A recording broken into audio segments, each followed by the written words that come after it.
नमो नारायण मित्रों। योगिनी एकादशी व्रत कथा, पूजन विधि और नियम। एकादशी का व्रत सभी व्रतों में सर्वश्रेष्ठ है, इसलिए हर हिंदू को ये व्रत अवश्य ही रखना चाहिए।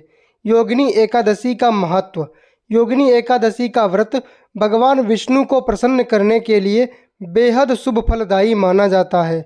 मान्यता अनुसार इस व्रत को करने से आपके जीवन में आनंद और सुख समृद्धि बढ़ती है।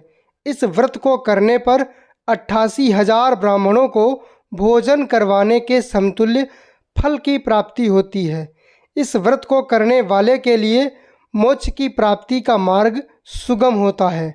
इस व्रत को करने वाला व्यक्ति धरती पर सभी प्रकार के सुख भोगता है, परलोक में भी उसका स्थान बेहतर होता है।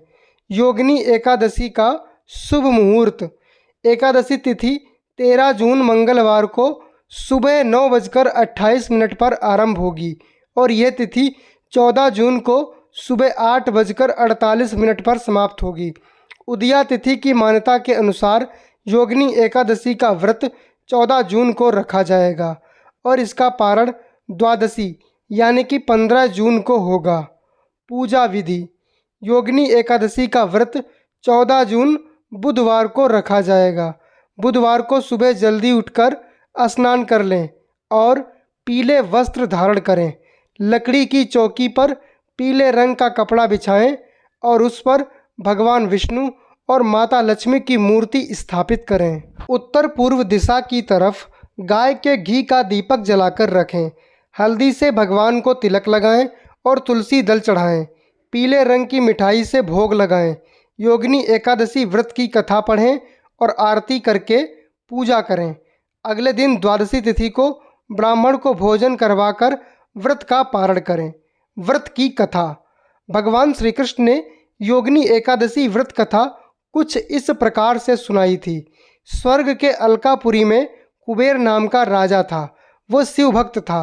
नियम पूर्वक रोज महादेव की पूजा करता था। हेम नामक माली शिव पूजा के लिए फूल दिया करता था। हेम की पत्नी विशालाक्षी थी जो बहुत ही सुंदर थी। एक दिन हेम मानसरोवर से फूल लेकर आया, लेकिन घर पर वह पत्नी के साथ हास्य विनोद करने लगा और कामासक्त हो गया। दूसरी ओर राजा हेम के पुष्प को लेकर आने का इंतजार करता रहा। दोपहर तक हेम नहीं आया। उसने सिपाहियों को माली के घर भेजा ताकि पता लगे कि वह क्यों नहीं आया। सिपाही हेम के घर से लौटकर आए और राजा को बताया कि वह नीच प्रवृत्ति का है, वह अतिकामी है, वो अपनी पत्नी के साथ रमण कर रहा होगा। राजा कुबेर ने हेम को दरबार में बुलाया। वो कांप रहा था। राजा ने क्रोध में कहा, तुम पापी और अधर्मी हो, शिव पूजा के लिए फूल लेकर नहीं आए। तुमने भगवान भोलेनाथ का अनादर किया है। तुम श्राप के योग्य हो।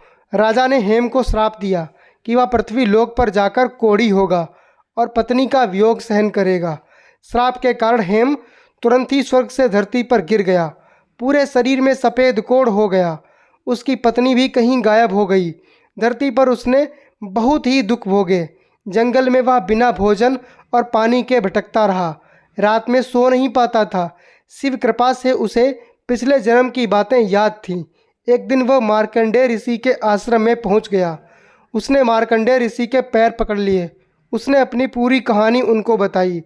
तब मार्कंडेय ऋषि ने कहा कि वह एक व्रत के बारे में बता रहे हैं जिसको करने से उद्धार हो जाएगा।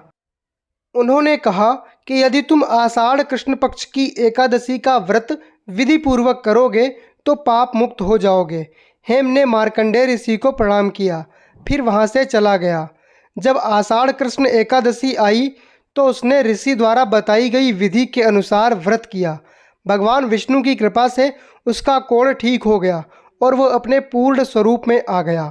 वह फिर से अपनी पत्नी विशालाक्षी के साथ स्वर्ग में सुखपूर्वक रहने लगा। योगिनी एकादशी के दिन करें ये उपाय। अगर घर में वास्तु दोष लगा है तो एकादशी के दिन हल्दी युक्त जल या गंगा जल का छिड़काव घर में करें।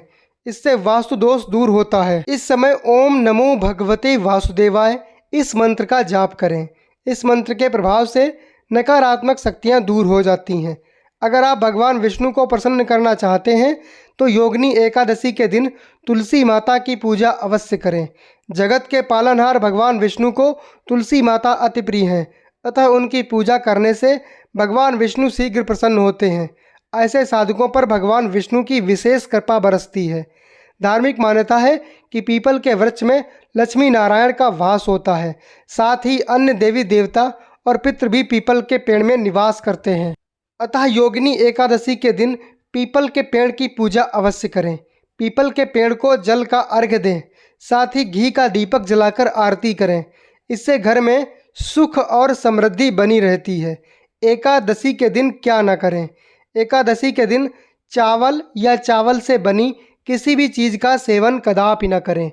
एकादशी के दिन अन्न खाना भी वर्जित है। शास्त्रों के अनुसार सभी प्रकार के पाप एकादशी के दिन अन्न में समा जाते हैं।